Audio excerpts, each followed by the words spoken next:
rehefa hoisinao tahaka ny mitsotra rehetra le mpanopon'Andriamanitra dia miantony fahasoavany aminy. Teny izy hoe teny hevitra ho ampiteneny fanamasina izy fa tsy inonao fanamasina mampiteny azy. Hitarika ianao izy fa tsy aranao. Tsy akekosa aloha izany teny pastery. Tsy lôzika amiko izany. Dia tsy hita tsy hoe aiza izany ny fanamasina mampiteny. Tsy fantatra intsony. Izay nampitaretetry ny fanasitranana ny namana. Fa rehefa testy izy ka niompona sy misafoka, eo ile mpanompona. Rikaky eo dia toy ny hoe iray dada papa rikaky eo. Ray aman-dreny na dia zavatra lehibe aza no takeny mpaminany no tsy matonao any. Dia nieritreritra izy hoe marina.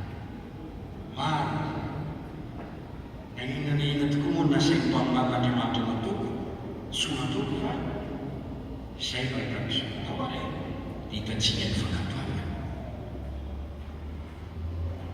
Nahazo fanasitranana izy noho ny finoana ny mpaminany, noho ny fakatoavana ny teny mpaminany. Mitondra fanasitranana ny reto mandozany io ny finoana ny teny mpanompon'Andriamanitra.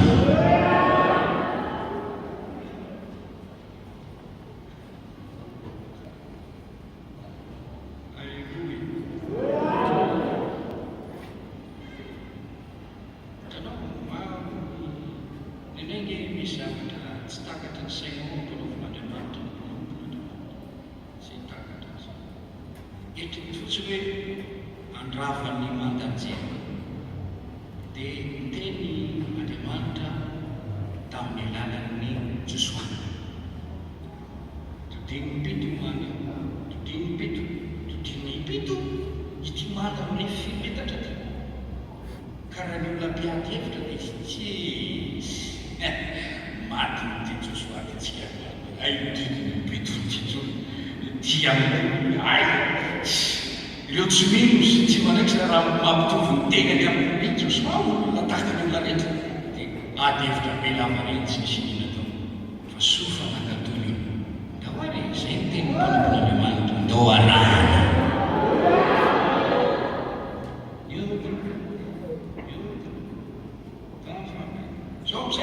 Zay no manapora amin'izay mandanjeny korana. Halleluja.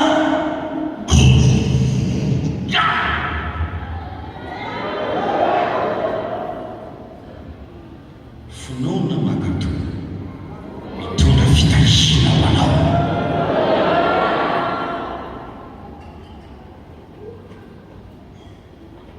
Ilay lehilahy boky tonga seka noho ny finoana nakato tao aminy. Lalana azonao fanasitranana minoa ny mpaminany.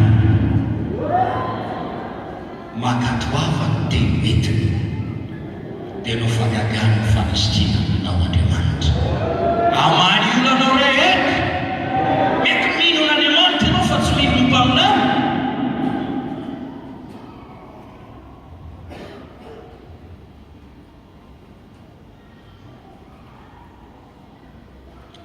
Zaho mino ny fitondram-panjakana frantsay fa zaho tsy mino ny teniny ambasady.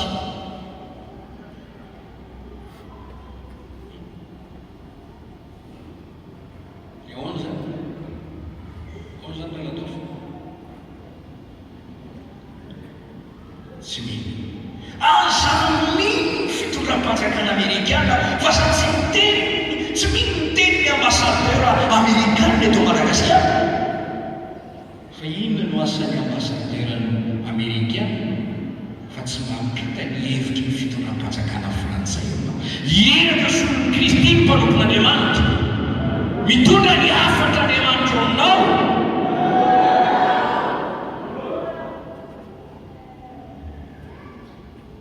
Ka na firy na firy teny fikasana Andriamanitra mampitondra nandray n'Andriamanitra mireny ao amin'ireny eny ao amin'ireny amen. Ary Jesosy ny mivavaka ho an'ny olona izay mino ny teny reny mpanompon'Andriamanitra iran'Andriamanitra ireo. Hitanao efa miteny hoe hositran'ny tompo anao amin'io aretina mamosonao io. Ditanao hoe nino teny pastera ao io sitraka.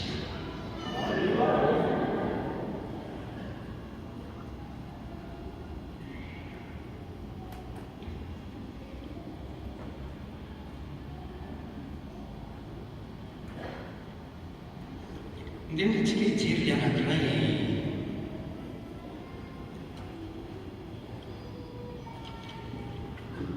olona salama tsara tonga boka.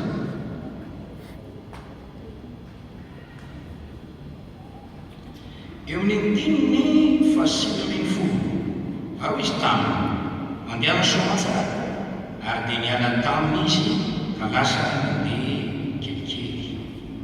Ao dia azy mpanompony Elisa lehilahin'Andriamanitra.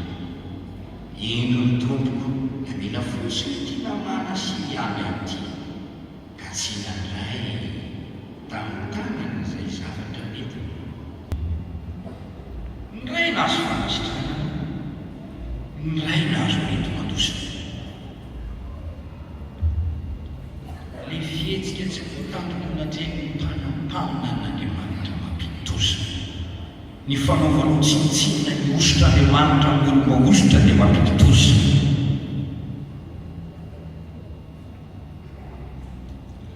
Fatatsika ny tantara rehefa sitrana namana dia mitondra fanahy-pisaorana izy ho an'ny Elisa.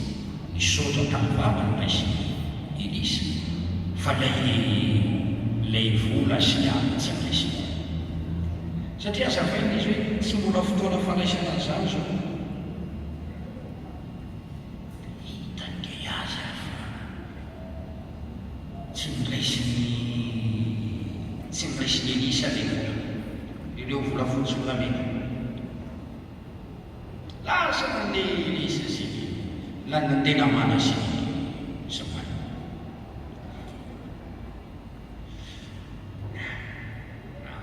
Azo hoe dia tonga mpanankarena mana.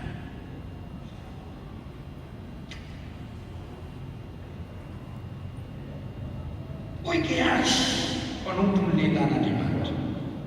Ino ny tompo namena fotsiny ity namana ity ka tsy nandray tamin'ny tanany sy zavatra nentiny. Raha marina mba tokony mba hanontany izy amin'ny mampianatra azy hoe tompoko fa nahoana ny tsy niraisinao izy izay.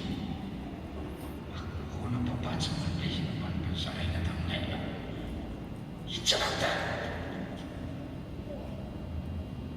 Ilay mpanompon'Andriamanitra tsy nandray hevery ny diso ilay tsy fanaisana fa izy manana hevitra marina fa tokony raisina reny.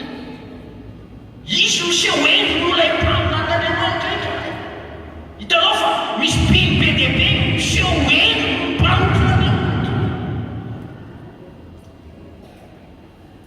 Ary toa marina ilay hevitra. Ny tompoko izy namena fotsiny ity namana sy miana ty ka tsy nandray tamin'ny tanany zavatra nentinay. Raha velona koa Jehovah-Andriamanitra velon'Andriamanitra reny. Andeha azakazaka akan'ilay izany zavatra izany fa tsy nety nataon'ny lehilahin'Andriamanitra tsy nety fa ny amin'ny nety tokony raisina. Mampiasa lehilahin'Andriamanitra dia lasa eo hoe ny mpanompony namana misy olona iry. Misy atovy ny lehilahin'Andriamanitra iny mpianatra izy publika eny fatana.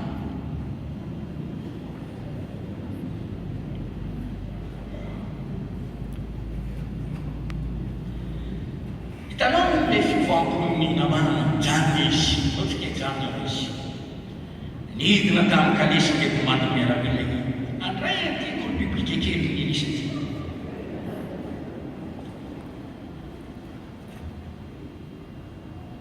Nanontany namana hoe tsara ihany hoe tsara ihany fa izao ny tompoko le mpaminany dia naniraka inazy aminao fa eno ankehitriny misy zao tovoana ny zanaka ny mpaminany tonga ty ao avy tany amin'ny tany avoan'ny Efraim ka masiny anao mba homero talenta vola fotsy fitafinany omeo avy namana ifalia manaisa talenta nohay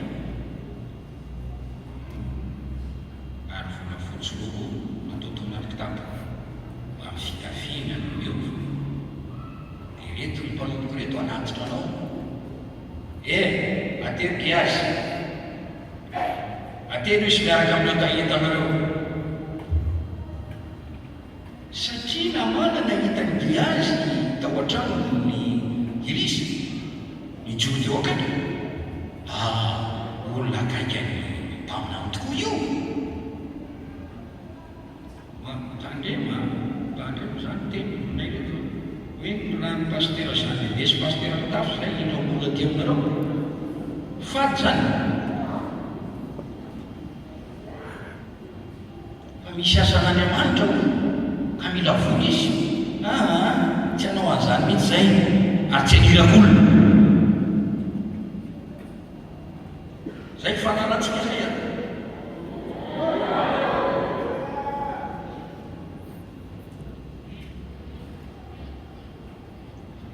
rehefa tonga teo amin'ny trano dia lasa Giazy nanafina izy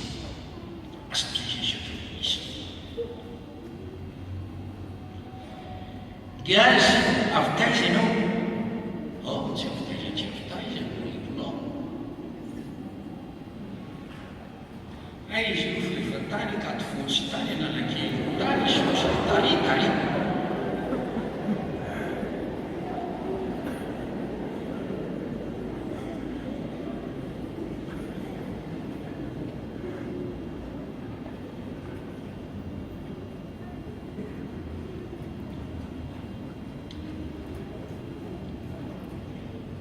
tao anatin'ny fitsiritana tanteraka eto volafotsy volamena Giazy ny soloky izy namitainga izy ny tsara velatsy izy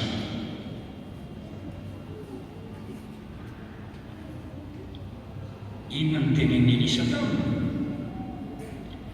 niaraka taminao foana ny fomba izy tamin'ilay fotoana no dinanao nandray zavatra tamin'ny lalana izao no izy niaboka namana direkta aminao sy ny taranako manak'izay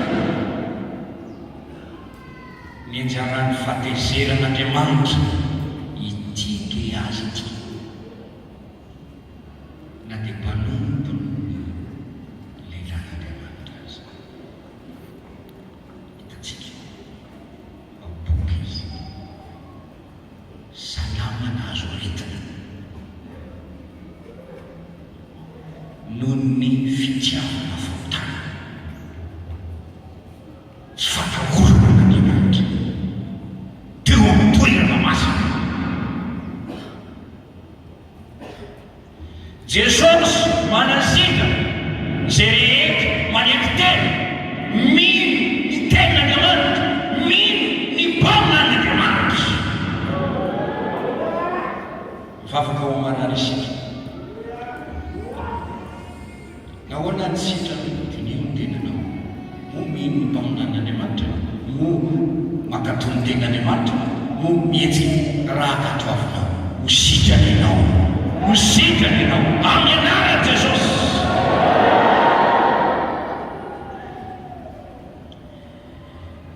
misy fahinena azo raisina tamin'izany tantara izany misy fitandremana tokony tandremana tsy miova Andriamanitra le Andriamanitra tamin'izany Andriamantsika koa zay foana zavatra misy jambana mpahiratana misy mahiratra tokajambana hitatsika zao ao amin'ny filazantsara ilay lehilahy maneho tongotra hatrany ankebondreny eo miasany apôstôly toko 7 dia nahazo fakakana satria nakatony teny hoe mijoroa amin'ny tongotrao dia ny antsamotra izy ka nandeha. Hitantsika koa anefa fa nisy olona mpanao ody ao amin'ny toko fahateloambinifolo izay naniratsira nanohatra mpolompon'Andriamanitra. Izao ny tenin'ny Paoly taminy hoe ilay feno fitaka rehetra sy afa-tsaina zanaky ny devolinao sady fahavalony famarinana tsy tsaratra tsy aminy lalana ino ankehitriny ny tanany tompo ameny ianao dia njambany amin'nao zany. Amin'ity tontolo ara-panahy oko feno fanajana n'Andriamanitra sy ny iraka iran'Andriamanitra ianao. Tsika hira hoe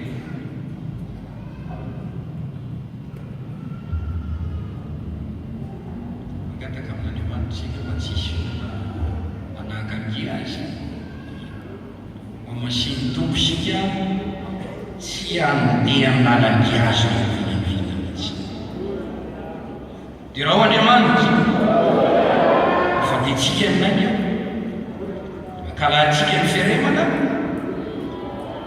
titsika ny tompo inotsika ny teniny ho ajaitsika ny mpaminany mpanampotra. Eny amenimpolo ambirivo Jehovah ny faneva.